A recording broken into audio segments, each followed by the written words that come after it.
All right, howdy friends, Tulio here from Colorado Springs, Keller Williams Partners, and I'm here with my friend Bryan Yaninek of Rate Mortgage. Yes. You guys are going by Rate Mortgage these days, right? Yeah, the parent company has always been Rate. Like my email address was rate.com, and to kind of put everything together instead of having like 6 different companies, Victor decided about 3 months ago just to let's just go with Rate. Okay. What used to be guaranteed rate is now Rate. Yes, okay, exactly. That's what I thought. I just want to make it clear for our friends now. Exactly. Now, Bryan and I have known each other for like 30 years. He's been my team's preferred lender for 26 years. And so we have a great working relationship. So thank you for that, first of all. Yeah, I think it's 32 years. I think it was in 1992 that we met when you were over at Dr. Lady's. Well, you were helping me do stuff before real estate, with my own personal stuff. Yeah. So we've worked together for a long time. But time goes fast. But yeah, we're going to be doing these mortgage educational sessions together, and we're going to do a lot of them, I think. And I'd like to kind of focus today on what's going on currently. We're at the tail end of 2024, transitioning into 2025. We've had some interesting recent years. So, talk to us a little bit about what you feel is going on based on all the data you have. Yeah, it has been quite the wild ride. We were at the euphoric mortgage and real estate world, from 2021 and 22. Interest rates were in the 1.5% to 2% rates. A lot of people locked in at 2 to 3%. You could buy a $600,000 house and have a $2,000 mortgage payment. It was just crazy. Well, then as quickly as that hit, it went away. And rates went from 2% to 7% within like 6 months. I mean, it was the quickest, highest running escalation of interest rates I think that they'd ever seen, except for maybe in the 80s or something like that. So everyone went from this euphoric state of housing to all of a sudden like the full brakes just went on. So the last 2 years have been quite challenging. People are still buying houses, people are still refinancing, people are still moving, and there are still loans and programs available to help them in that time. What would you say you've noticed have been some of the biggest changes to maybe populations or sectors of individuals, maybe certain careers that have changed locally here in Colorado Springs based on the interest rates having risen and cost of living having risen over the years? What we're doing a lot of is instead of like one person, buying a house, now it's like their friend from college. 2 buddies that went to high school together, they're buying a house together. 2 girls that lived a house or whatever else, dorms together, great friends, they're buying houses together. Where before, a single person on a good income could purchase a home. A lot of times those days are gone where you need several people to get together to buy homes. We're seeing a lot of people using roommates. They're going to buy the house, but they've got 2 or 3 roommates that want to rent from them. We're seeing a lot of that situation out there because they really want to buy a home, but one person is very difficult to afford a home in our community. Our prices are, well, you would know what our average home prices are here. They are up there. Yeah, we're in the upper 4s, lower 5s, obviously depending on the part of town. And I think some of the hardest things that we've run into is just like young military families getting priced out of Colorado Springs. Correct. Fortunately, we have other towns nearby. I mean, myself and my team joined the Board of Realtors down in Pueblo just to have more opportunities for families who want to own a home, and they have to have a willingness to drive a little bit. But have you seen a little bit more of that too? Oh, for sure. We're seeing stuff in Peyton, Callahan, Ellicott, Woodland Park, Florissant, like you said, Pueblo. We even started doing stuff down in Trinidad. I know that's ridiculously far, but with a lot of these companies realizing during COVID and post-COVID, you don't have to have a 20,000 square foot office space and 80 cubicles where people are working from it. They can log in from their home desk. They just have to have good internet access. So a lot of these people are choosing to not have to live in a city or close to where their work is because they just literally walk from their kitchen table to their office and they can log onto their computer and work for 8 hours a day. So we've seen a lot of that remote workers that are able to do that. Okay. So we hear these announcements, the Fed's gonna make an announcement. We all get excited about it. Everyone thinks the rates are gonna drop. It seems like if they're going to, you and other lending institutions kind of know about it in advance, have made some adjustments in advance. And it also feels like when the announcement happens, nothing really happens, or the rates go right back up the next week. Right. So talk a little bit about why that happens. Yeah. What's the dynamic like behind the scenes? So I'm not a stockbroker, but I do give a stock analysis because it always, to me, makes the most sense. Is you a lot of times you'll hear about like right now the hot stocks are like Nvidia or Palantir right now. Well, you're already hearing rumbles that these companies are getting contracts signed, they're getting business, they're going to blow out their fourth quarter earnings. Well, that stock doesn't jump the day that they announce their fourth quarter earnings in January. That stock has already been up 120% because they have heard that it's going to be blowing out the estimates. So over the past 30, 60, 90 days, you've seen Palantir just on a skyrocketing thing. I think it's gone from like $40 a share to, at the time of this recording, $77 a share. Now, if someone sees that they blew out their earnings in January, they missed it. Yeah. It's already too late.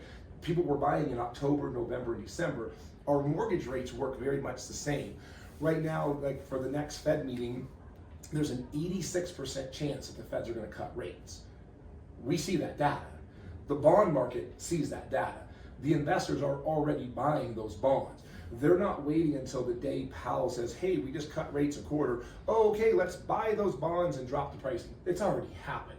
And in fact, what we see a lot of times is they listen to what he says. And if he says something, bullish or hawkish or bearish, you'll actually see a sell-off. Even though he just dropped rates a quarter, our pricing could get worse by a quarter because he might say something like, that's probably going to be the last rate cut we do for a while. Or if he says, you know what, we are really on the forefront of this, I'm going to be cutting rates, I'm going to be really on top of this, that brings a euphoric to the bond market, and you'll see the bond market really improve, and then our rates will drop 25, 50, 75 bips. We could be 6 months ahead of the curve sometimes. And that's what some people don't realize, is when they cut rates, we pretty much already have it priced in. So when you say BIPs, is that a lender term? What does that mean? Does it mean something? Does it, or just mean like a tick? What's it mean? It's with a BIP is 1%. Okay. So when you have 100 bips or 100 points, that equals 1%. That's a basis point? Yes, a basis point. So 1 basis point, you need 100 of them to have 1%. Okay. So that's literally all it is. When we say, pricing improved today by 20 bips, if you were paying, let's say, 5 3/4 and you were getting charged a 1% origination fee, pricing improved by 20 bips. Your origination fee would now be 0.8. If bips improved by 50, you'd now be paying a 0.5% origination fee. So that's what it is. It's just a quick, easy way of us to talk about the math for clients. Okay. Now, lay people just think that, when the Fed makes their announcement that's it, that they are the end-all, be-all decider of interest rates.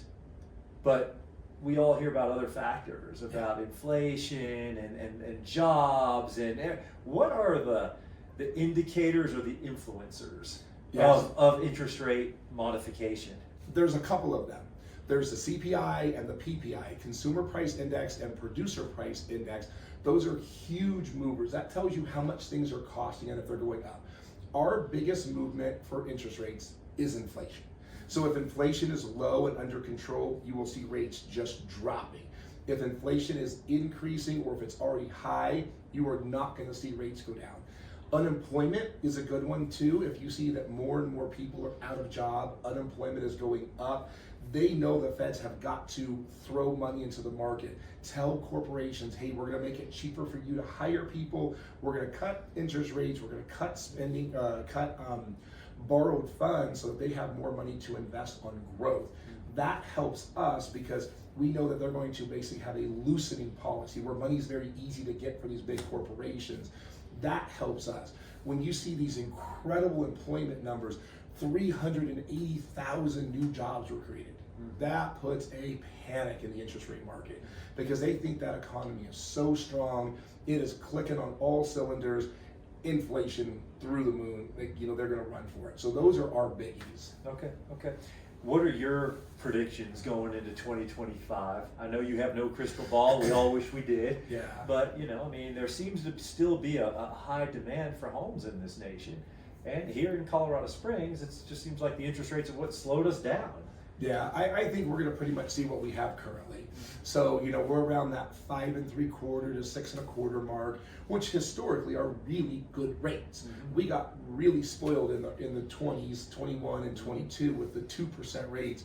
Everyone wants to see those. I personally don't think we'll see those ever again.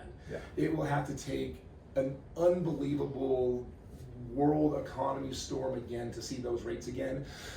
We could probably see the 4s and lower 5s, but other than that, I don't see much past that. But right now, a new administration is coming in.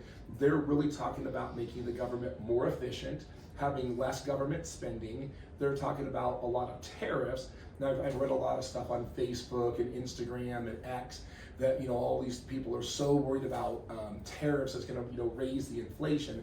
It really doesn't, because it's telling people if something is coming in from China and something is made in America, it's making that Chinese product more expensive, but now it's going to equalize that product that's already made here, or it's going to incentivize those companies to quit making stuff in China and make it here. So you're already starting to see that with computer chips and things like that. A lot of people buy their chips from Taiwanese semiconductor in Taiwan. They're starting to build chip manufacturers again, like I think in Phoenix, Arizona, there's a huge one being built right now. That way they will never be impacted by any of these tariffs, because those chips will be made local. So there won't be a tariff on them. So they'll still be able to buy that cheaper. So that'll get rid of a lot of the inflation. But I think the first 100 days, I always talk about that, the first 100 days of a new presidency is so important to see where it's going to go.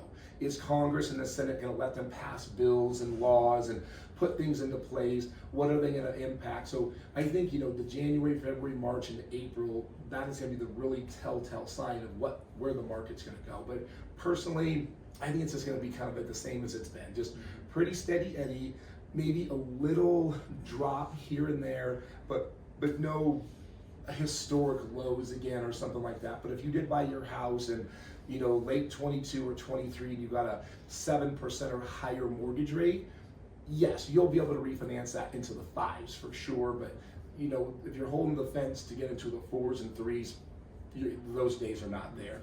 And then you can talk about it later with the houses though. What you're going to miss out on is that $400,000 house. If you wait a year or two, it's going to be $450,000, $500,000, and your rate didn't get any better. So, what populations do you see, and have you seen in 2024, do you feel are going to be the people who are making purchases? So to me, it's still always the middle class seems to be it, because that's who we work with the most. I mean, we're one of I think we were the number 3 lender in El Paso County, last quarter.